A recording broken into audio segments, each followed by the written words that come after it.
Bienvenidos Agnès, Jorge, a quien les he invitado a que nos activen esa capacidad para maravillarnos, ese espacio para el reencantamiento. En primer lugar, a Agnès Piquel, mi gran hermana, a quien me regala la posibilidad de trabajar con ella estas últimas ediciones. Gracias a ella pues construyo esta programación, así que muchas gracias realmente, Agnès, por todo lo que haces por este proyecto y por todo lo que nos das a nivel de tu gran conocimiento sobre la obra de Camus, de realmente vinculárnoslo con todas las personas también que nos acompañan en cada edición. Gracias, Agnès. Y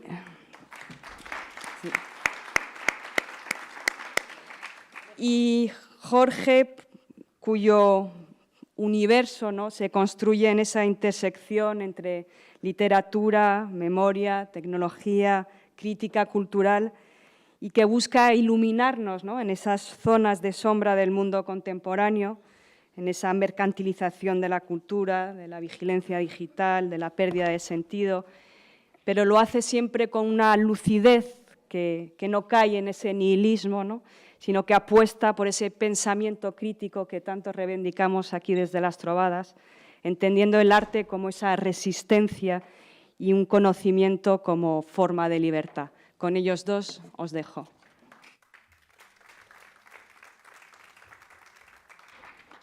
Merci Sandra, merci por tus mots.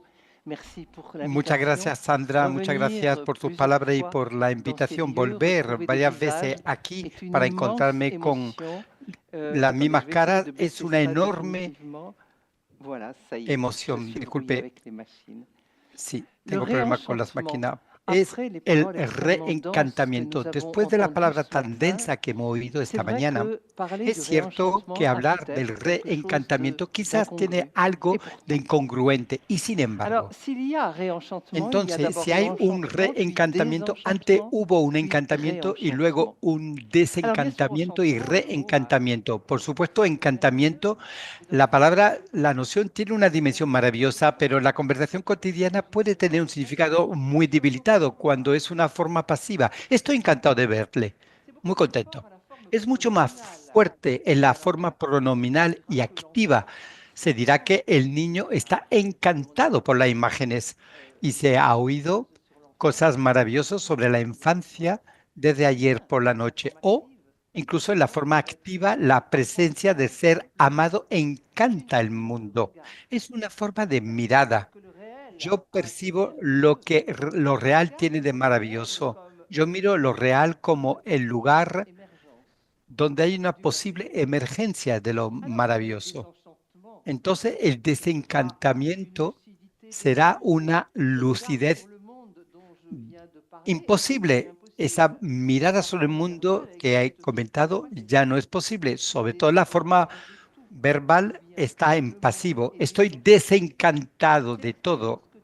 Bien, esta fue la experiencia misma del romanticismo en Francia en la primera mitad del siglo XIX. Tras la revolución, los poetas volvieron a mirar la naturaleza y la historia humana. Pero tras los sucesivos fracasos para prolongar la revolución, la pérdida de la esperanza en la poesía misma se produjo. Y un gran crítico literario, Paul Bérichot, pudo designar este periodo del segundo romanticismo como la escuela del desencantamiento. El ideal es inaccesible, la realidad es fea, solo importa, y lo que ocurre ahora, el dinero y los negocios, la poesía ya no está en contacto con la realidad y más aún, hoy en día, el arte y la cultura se ha convertido en objeto de comercio y sin embargo, reencantamiento. A partir de esta experiencia, ¿cómo podemos redescubrir nuestra visión del mundo? Una forma decididamente activa del verbo. Se trata de recrear esa mirada sobre el mundo y sobre la vida para detectar en ella lo maravilloso. Voy a pasar por un poeta que me gusta mucho, Baudelaire.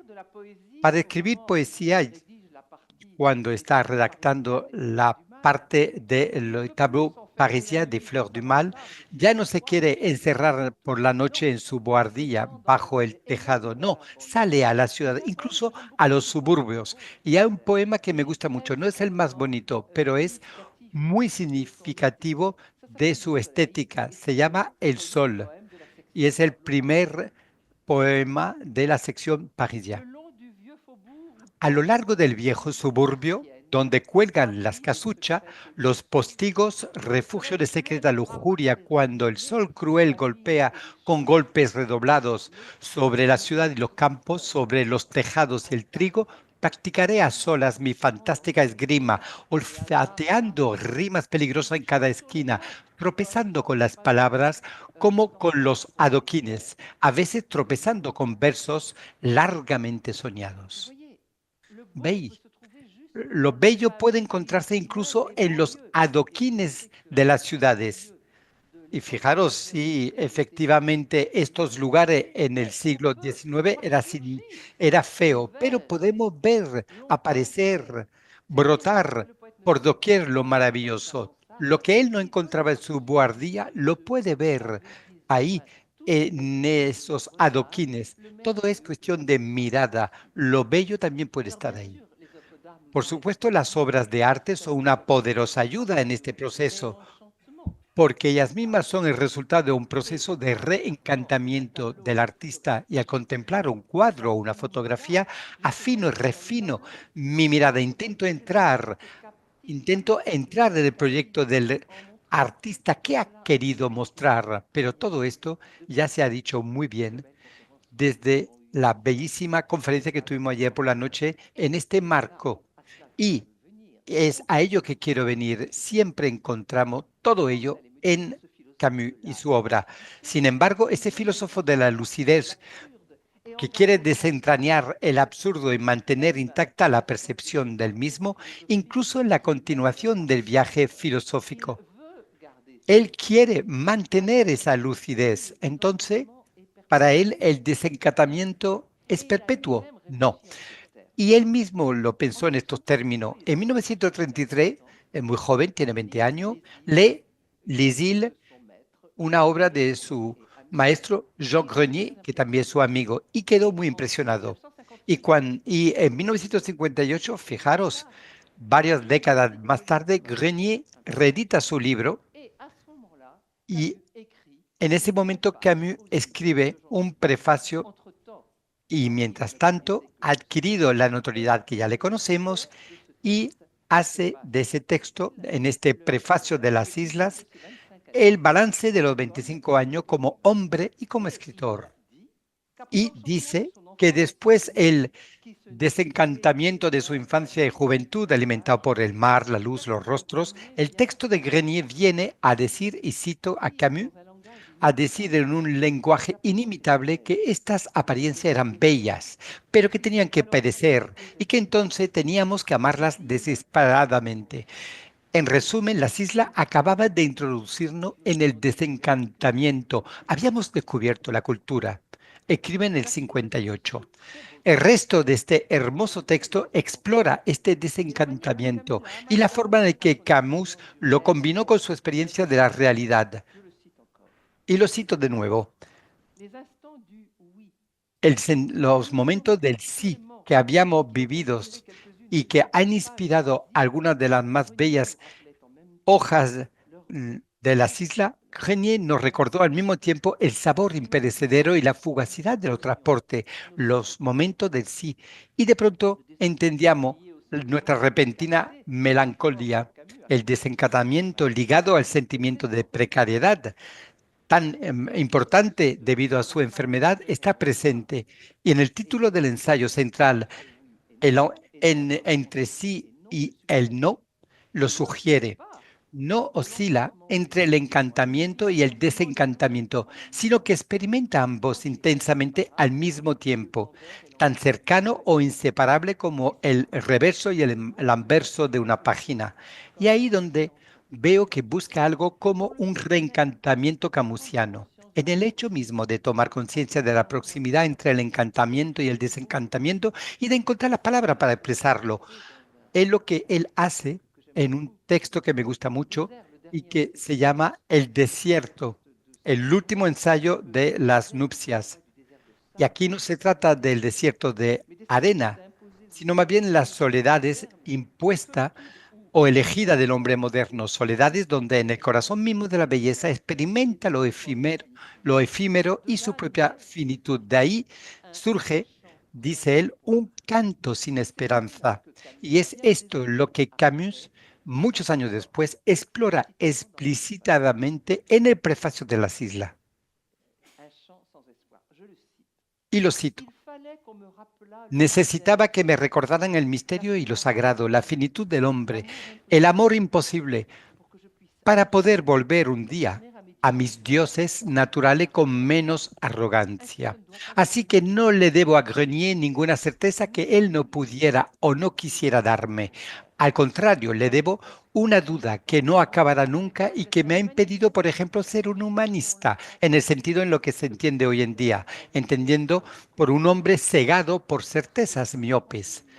Este temblor en las islas, desde el primer día, en todo caso, lo admiré y quise amarlo. Fin de la cita. El reencantamiento no tiene el mismo tono que el encantamiento inicial, menos arrogancia y certeza, más duda y esta observación tan bella de un temblor. La palabra es maravillosa, como ante algo que nos asombra y que va a parar, aunque nos gustaría que siguiera.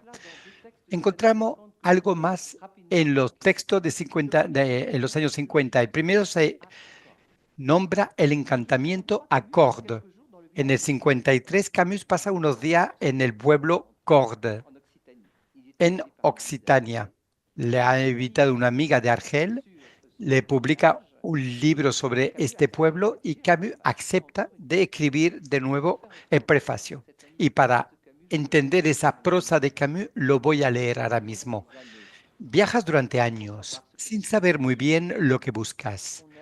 Vagas entre el ruido, enredado en deseos o arrepentimientos, y de repente llegas a uno de esos 2 o 3 lugares que nos esperan pacientemente a cada uno en este mundo. Conseguimos llegar a ello y descubrimos que hemos llegado. El viajero que contempla la noche de verano desde la terraza de Corbe sabe que no necesita ir más allá y que si lo desea, la belleza de este lugar día tras día le arrebatará tanta soledad. Velos de luz descienden del cielo nocturno hacia las tinieblas del valle, se mezclan con ellas por un momento, luego se hunden más abajo a medida que el humo de la tierra uno a uno vuelve a subir y finalmente se disipa bajo las estrellas claras. El silencio se hace inmenso y ligero sobre la vieja ciudad desierta. Todo es posible entonces. Esto es la reconciliación. Yo que después de haber pasado unos días en estos lugares admirables, no tuve la prudencia de quedarme más tiempo, debo decir al menos que es a este pequeño libro, tal cual, con toda su pasión, a quien debo mi encuentro con Cordes y uno de los más bellos pesares de mi vida, porque ahí reside el encantamiento de Cordes. Todo es bello, incluso el arrepentimiento. Y final de la cita. Y luego no tengo más que otro ejemplo para ceder la palabra a mi compañero. El temblor de la belleza sin esperanza está sin duda mejor resumido en Retour a Tipasa, uno de los ensayos que es publicado en L'été en el 54. En este breve ensayo, Camus explora su deseo de redescubrir el regocijo de Tipasa, después de haber vivido los duros años de la guerra y para él el exilio lejos de la luz de su patria. Recuerda un primer intento frustrado en un lluvioso día de diciembre. No pasó nada. Volvió a intentarlo varios años después y esta vez se produjo el milagro. Redescubrió su sentido de la maravilla. Y lo cito, me pareció que por fin había vuelto al puerto por un momento y que este momento no acabaría nunca. pero lo que comprende va mucho más allá. No se trata de volver a Tipasa indefinidamente eligiendo los días de buen tiempo para olvidar la fealdad del mundo. Se trata, lo saben, de mantener intacto en uno mismo la frescura, la fuente de alegría, amar el día que escapa de la injusticia y volver a la batalla con esa luz conquistada. Y conocemos la frase famosa y mal citada, que era: por fin aprendí a que llevaba dentro un verano invencible, pero con demasiada frecuencia olvidamos que este no es el final del ensayo. Las dos últimas páginas menos triunfales dicen que ese secreto hay que reprenderlo una y otra vez hasta la muerte. Y lo que se desea no es una muerte en Tipasa. Podríamos imaginar esto en Camus. Será, dice, ir a acostarme en el valle bajo la misma luz y aprender por última vez lo que sé. Y termino la cita. Es este texto el que, en mi opinión, mejor expresa el reencantamiento de Camus. Encontrar la belleza donde aún no se adivina y seguir viviendo constantemente el reencantamiento y sobre todo saludar esta belleza. Rimbaud concluye la parte esencial de sus iluminaciones con estas palabras, y lo cito: ha sucedido, hoy sé saludar a la belleza. Sin duda, solo se puede llegar a ser un verdadero artista si se posee el secreto del reencantamiento. Pero los artistas, cada uno con su material, nos ofrece la posibilidad de transformar nuestra manera de ver y, por tanto, el mundo, así como nuestro mundo interior. Somos nosotros los que tenemos que retomar las cosas en nuestras manos. Muchas gracias por su atención.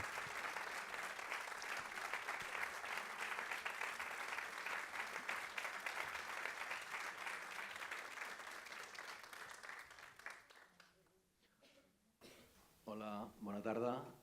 Gràcies per la invitació. Es un placer estar en Menorca una vez más. Bueno, por la hora y la casualidad, ahora estamos en un momento todos en que nuestro estómago nos encanta y Agnès y yo tenemos la obligación de reencantaros para que queráis estar aquí media hora más antes de ir a comer. Lo cierto es que cuando Sandra muy generosamente me invitó, estuve pensando en varios temas que podríamos compartir hoy.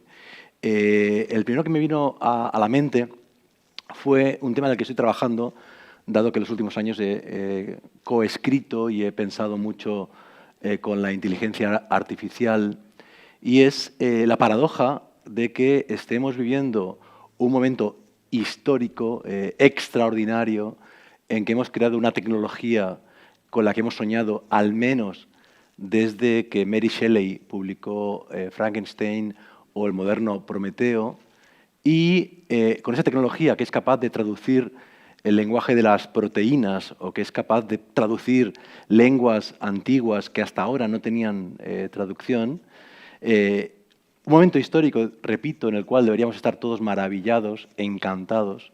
En cambio, estemos desencantados, estemos con un gran nivel de sospecha y estemos recibiendo esa tecnología con una colectiva oposición que bueno, podía desconcertarnos, ¿no? Porque, repito, llevamos décadas o siglos deseándola. Y pensaba en hablar de esto, de cómo reencantarnos con la inteligencia artificial en particular y con las tecnologías contemporáneas en general, ¿no? Pienso en los nanobots, ¿no? En los pequeños robots que pueden ya circular por dentro de nuestro intestino, o pienso en los nuevos materiales sintéticos, o pienso en la exploración espacial, pero todo está teñido de sospecha y desencanto. Otro tema que pensé que podemos pensar juntas hoy era el de figuras del siglo XX que nos permitan pensar pedagógicamente ese reencantarnos, ¿no? Y en particular hay dos figuras emblemáticas de la cultura italiana, de la pedagogía, pero también del arte del siglo pasado, que podríamos invocar para que nos ayudaran a pensar nuestra época en clave más optimista. Y son, por un lado, Maria Montessori y por el otro, Bruno Munari, dos grandes pedagogos y además Bunari, pues, diseñador, artista, el creador de los famosos prelibri, ¿no? Los prelibros, los libros para niños muy pequeños que todavía no saben leer y que ya empiezan a jugar con los libros, con el formato libro, con el lenguaje del libro, educándolos en un futuro en el cual el libro será clave para que ellos puedan interpretar su mundo y, por extensión, el universo, ¿no? La idea de la infancia como laboratorio, de la infancia como juego, pero juego que permite imaginar, pensar, el libro y el laboratorio como interfaz con el mundo desde la infancia, dado que hemos descubierto que todos los tecnólogos que han inventado el mundo contemporáneo, desde Mark Zuckerberg hasta Jeff Bezos, y todos sus acólitos llevan a sus hijos a escuelas Montessori, ¿no? Donde no hay pantallas, me parecía que era interesante invocar estas dos figuras y pensarlas de nuevo juntos, juntas. También pensé que otro tema posible para hoy era el proyecto en el que está trabajando ahora el artista europeo, pero cuya carrera ha sido casi toda hecha en México, Francis Alice. Porque Francis Alice, que conoceréis por sus performances, por su arte conceptual, por aquella performance que consistía en mover una duna, una montaña con cientos de voluntarios, etc., lleva unos años, como vimos hace un par en Venecia, en la Bienal de Arte de Venecia, trabajando con juegos de niños. Lo que está haciendo es documentar en todo el mundo juegos de niños, juegos infantiles, en la calle, en el patio del colegio, para hacer una especie de topografía global del juego, y primero los graba y los entrevista para entenderlos, los juegos, y después los convierte en una suerte de animaciones y de vídeos preciosos que nos permiten, por la magia del arte contemporáneo, en reconectarnos con los niños que fuimos y que jugamos juegos parecidos, porque finalmente son como estructuras del subconsciente jungiano, del inconsciente colectivo, y todos jugamos de modos parecidos cuando somos niños en las calles del mundo. Pero todo esto finalmente nos lleva una y otra vez a la infancia. Y yo sospechaba, y no me he equivocado, que la infancia iba a ser invocada en estas jornadas y que mi charla ya venía después de varias precedentes y que quizá era más interesante pensar de otro modo, esa reconexión, ese reencantamiento, y no a través de la infancia, porque en verdad a la infancia, mal que nos pese, no podemos volver. La infancia es el paraíso perdido por excelencia y no hay modo de recuperarlo. Incluso la ciencia nos ha explicado por qué. Al parecer, durante la adolescencia, los mecanismos bioquímicos profundos que se dan en nuestro cuerpo son muy parecidos, casi los mismos, que los que separa al gusano de la mariposa. Es decir, del niño que fuimos hay un rastro muy pequeño, mal que nos pese. Y por eso pensaba que era más interesante considerar la adolescencia como el lugar al que sí que podemos volver. Dado que la adolescencia empieza entre los 12 y 13 años y concluía en mi época a los 18, 19, 20, ahora se ha alargado y se ha adelantado, pero dado que es un periodo de tiempo muy prolongado y es un puente, es una transición, es una mutación entre la infancia y la edad adulta, tal vez en la adolescencia sí que haya rastros que nos permitan el reencantarnos, el reconectarnos, el rescatar elementos de esa maravilla que se ha invocado tanto hoy y que es tan característica de los niños y de las niñas, que tiene que ver con el juego, que tiene que ver con la imaginación, que tiene que ver con crear otras lógicas posibles, más utópicas, menos distópicas y, por tanto, más esperanzadoras. Y por eso, con permiso, voy a hablar brevemente de mi propia adolescencia, porque durante años he repetido en mis libros, en mis artículos, conferencias, que yo de niño quería ser detective privado y que por eso escribí este libro, Desgalaré ahora, Librerías, que es una especie como de pesquisa detectivesca por todo el mundo para entender el sentido de las librerías.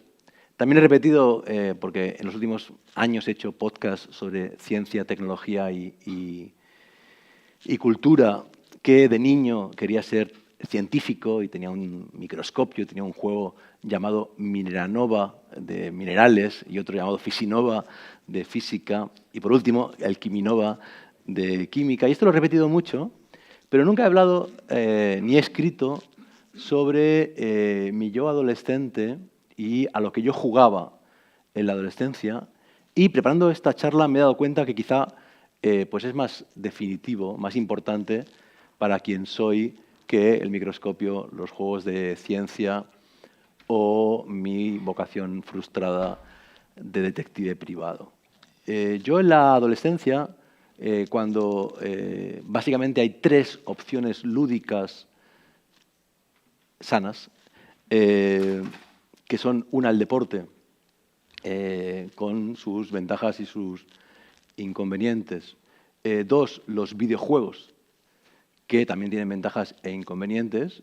De hecho, es muy interesante cómo los adolescentes en la pandemia, muchos de ellos se salvaron jugando videojuegos en línea, lo que les permitió seguir en contacto con sus amigos, e incluso muchos de ellos tienen un recuerdo positivo de la pandemia de COVID gracias a los videojuegos.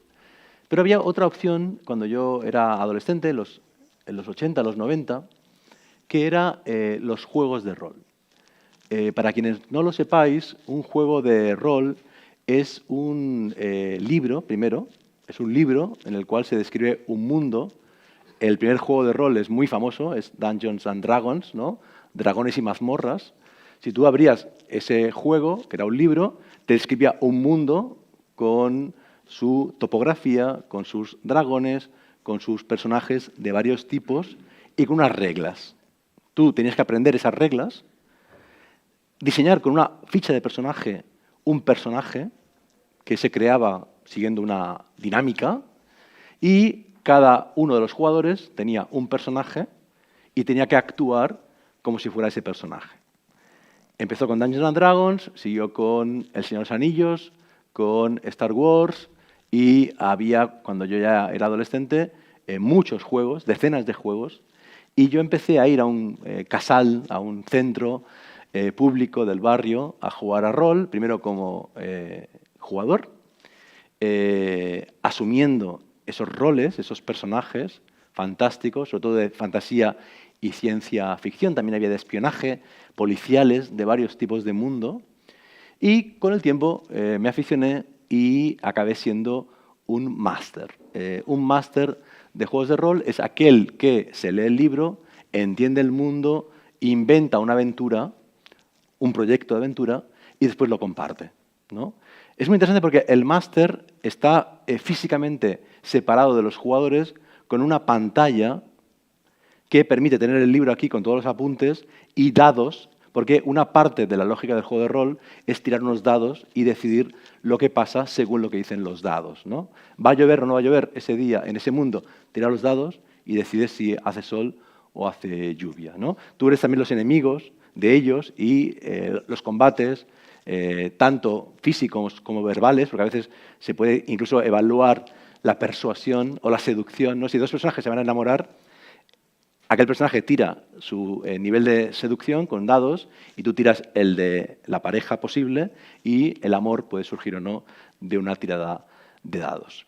Bueno, la cuestión es que yo, detrás de esa pantalla, manejaba esos mundos y tenemos con algunos amigos de mi pequeña ciudad de Mataró recuerdos muy hermosos de largas partidas de rol.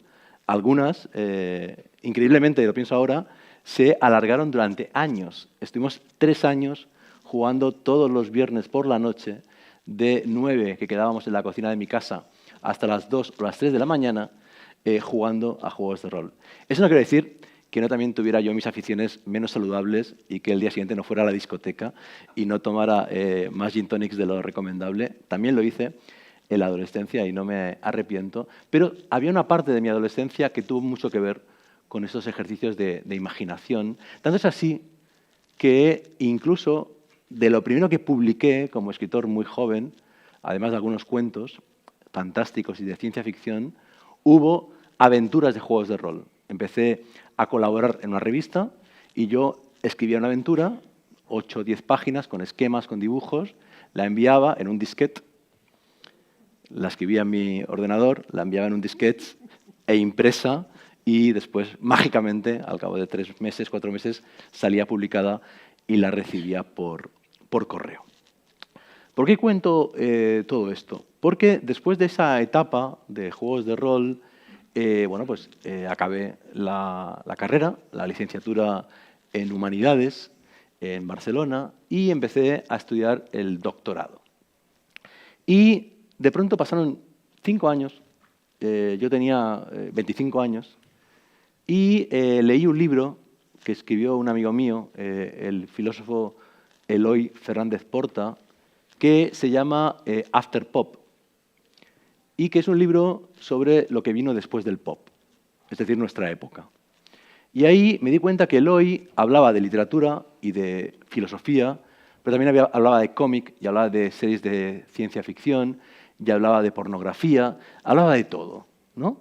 Y ahí empezó un lento proceso en el cual yo me di cuenta que durante todo el doctorado solo había hecho que leer lo que llamaríamos alta literatura, ¿no? Walter Benjamin, Jorge Semprún, Primo Levi, Susan Sontag, solo grandes figuras de la literatura y del pensamiento contemporáneo. Y yo, en cambio, venía de los juegos de rol. Venía de leer cómics de superhéroes. Venía de leer ciencia ficción, de leer a Michael Moorcock. Entonces, empecé a recuperar todo eso que también era yo, y todo lo que he escrito desde entonces lo he hecho con libertad creativa y sin voluntad académica. O sea, ahí tomé una decisión que es no escribir libros con notas a pie de página, no escribir libros con bibliografía, no escribir libros del modo convencional, con un lenguaje uniforme, el académico, que a mi juicio se parece mucho al del ChatGPT, sino con total libertad formal, ¿no? Y todo lo que he escrito desde entonces, repito, lo he escrito tratando de jugar, tratando de investigar, con la conciencia de que la literatura, el ensayo y la novela son laboratorios creativos y cada libro, cada proyecto, tiene que ser diferente. Pondré 2 como ejemplo. Uno es este que he mencionado, librerías. Librerías lo escribí hace casi 15 años y es un ensayo sobre las librerías del mundo. Yo un día me di cuenta que había estado en los 5 continentes y que por algún motivo raro había en todos ellos visitado librerías, de modo que tenía un archivo gigante. Hoy se ha hablado mucho de archivo, el archivo es fundamental. Detrás de cada gran proyecto creativo hay un archivo, ¿no? En el caso de Pablo Artiz, su lectura de Lorca, en el caso de los artistas que le han acompañado, las historias del barrio o las historias de Gaza. Siempre hay un archivo detrás de un proyecto que importe. Y mi archivo de librerías era brutal, eran cajas y cajas de tarjetas, de marcapáginas, de apuntes, de libros, de todo el mundo. Con ese archivo escribí este libro, que podría haber sido una historia cultural de las librerías, podría haber sido una especie de tesis doctoral, y no, es lo contrario. Es un libro, para mí, digamos, gozoso, porque en cada capítulo ensayo un estilo distinto, tomo metáforas distintas, me pregunto preguntas distintas y recorro la historia de las librerías desde Grecia y Roma en la antigüedad hasta Amazon y el ebook en el siglo XXI, buscando la manera de encantar al lector o de reencantar al lector con el ensayo no académico y con ese espacio tan importante que es el de la librería, que al igual que el museo o la biblioteca es fundamental en la cultura contemporánea, pero que, para mi sorpresa, no había ningún libro como este, no había ninguna historia cultural de las librerías, no había ningún libro hace 15 años de las mejores librerías del mundo, y por eso, porque no existía, lo escribí. El problema de haber ya escrito varios libros y de no querer nunca repetir la fórmula por esta misma idea de laboratorio y de magia, de encantamiento de mí mismo con mis materiales. Porque si tú no te enamoras o te interesas por tus materiales y por tus formas, es muy difícil que lo que hagas tenga alguna relevancia, algún impacto. Por esa misma idea de que cada libro sea distinto, que cada proyecto sea estimulante y que quien lo pueda leer también, a su vez, se pueda entusiasmar, se pueda interesar. Ojo, nunca con la voluntad de atrapar, ese verbo que odio. Yo no quiero atrapar a mi lector. Yo quiero que mi lector sea libre y que de mi libro salga y entre cuando quiera. Pero sí que tiene que haber una voluntad de seducción, ¿no? Que las ideas y las formas con las que cuentas las historias sean atractivos, sean interesantes. Bueno, pues con esa voluntad, después de hacer varios cómics más convencionales, tuve una idea, y es que me di cuenta que la vida de Aby Warburg, el famoso historiador del arte, el famoso bibliotecario cuya biblioteca en la puerta decía Memosine, memoria, Aby Warburg, en verdad lo que hizo en los años 20 y 30 del siglo pasado fue algo muy parecido a lo que en París hizo Sylvia Beach, la librera de Shakespeare and Company, ¿no? Entonces se me ocurrió que sería interesante contar en cómic la vida de los dos, pero que como eran vidas paralelas, la única forma que tenía sentido hacerlo, el proyecto, era con un libro biombo, con un libro acordeón. Y eso es lo que conseguimos hacer con Javier Olivares, que es un genio, y con Salamandra Graphic. Lo que hicimos fue contar la vida de Sylvia Beach, por un lado, del cómic, en lenguaje de cómic, ¿no? Desde que nace hasta que funda Shakespeare and Company, hasta que conoce a James Joyce y publica el Ulises, hasta su muerte. Y por el otro lado, dado que son historias, insisto, que se pueden leer en paralelo, puedes contar la vida de Aby Warburg, pero evidentemente no con el mismo lenguaje, sino con el lenguaje del collage, porque la idea era también jugar pues, con los idiomas de cada uno, ¿no? Entonces, lo que hicimos fue este cómic biombo, o este cómic acordeón, que de algún modo lleva la idea, el concepto, a la forma, ¿no? Y lo hace, pues, respetando además el lenguaje, en este caso, de Aby Warburg, ¿no? Ha sido interesante porque cuando he abierto el libro ha habido como un wow de algunos de vosotros y vosotras, y eso significa que la magia existe, ¿no? Y que la magia se puede conseguir, y se puede conseguir con papel y con cartón. No hace falta irnos a videojuegos ni a inteligencia artificial. De modo que quizá la clave es pensar que la infancia fue maravillosa. Es maravillosa, yo tengo 2 hijos y los observo mucho porque me encanta y me reencanta, pero que quizá en la adolescencia es donde está la clave, porque la adolescencia es el puente entre nosotros y el niño que fuimos, y a la adolescencia quizá sí que podemos acceder. De hecho, preparando esta charla me he dado cuenta de que el libro Warburg and Beach es, en verdad, una pantalla de máster de juegos de rol. Y lo que he hecho ha sido recuperar a los 40 años el niño de 18 que yo era. Muchas gracias.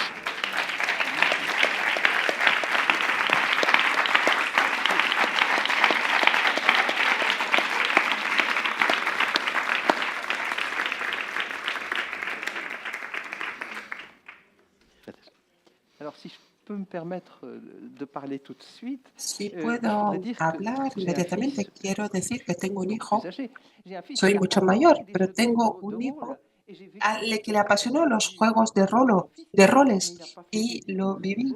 Él no hizo libros tan magníficos y mágicos como este, pero muchísimas gracias. El reencantamiento. Mirad este tema. No se pueden hacer 2 cosas tan distintas. Y esto es el reencanto. Me encanta.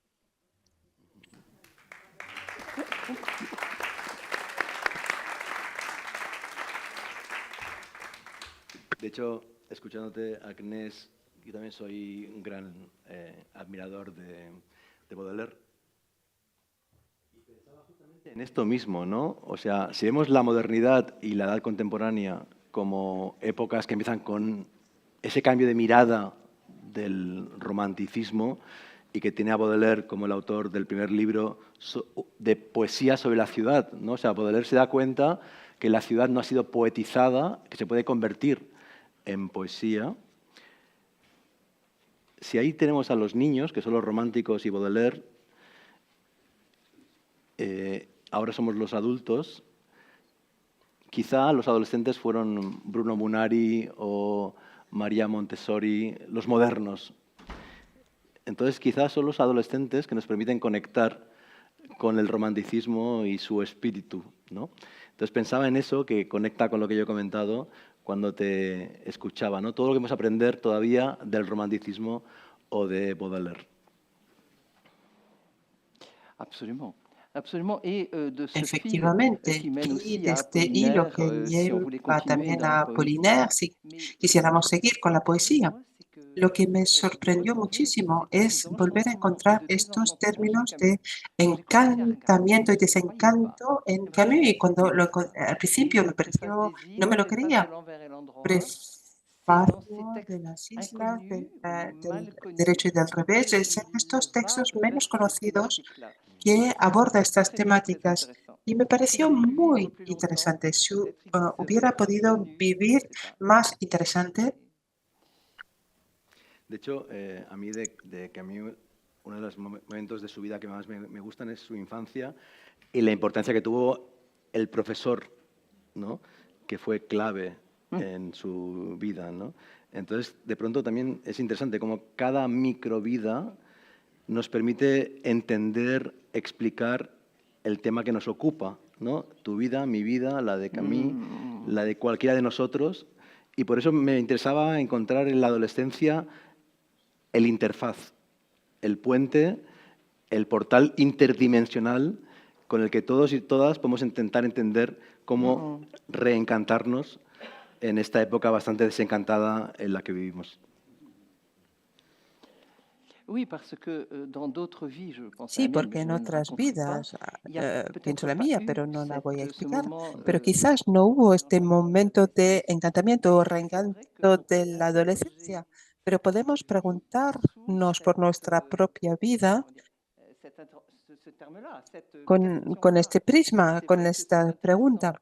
Y es verdad que es cierto que cuando nos preguntamos qué fue, en qué momento, el reencanto en mi vida, y voy a hacerle preguntas a mi adolescencia. Me parece importante.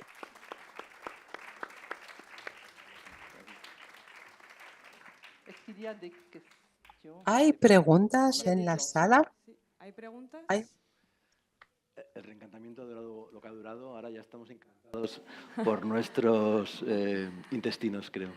Bueno, yo quería agradeceros de verdad a los dos por al menos pues, lo que proponíais, ¿no? O sea, esa necesidad de reconectarnos, de hacer de puente, sin duda de puente con respecto a lo que vendrá por la tarde, pero de puente con respecto a lo que hemos escuchado también por la mañana y de olvidarnos eso, la necesidad de, al fin y al cabo, reconectarnos. Seguro que yo creo que salimos todos ayer reconectando con nuestra infancia y a partir de tu charla, Jorge, reconectar con nuestra adolescencia, pero sin duda la necesidad de reconectarnos, ¿no? Así que muchísimas gracias a los dos por vuestras aportaciones. Gracias.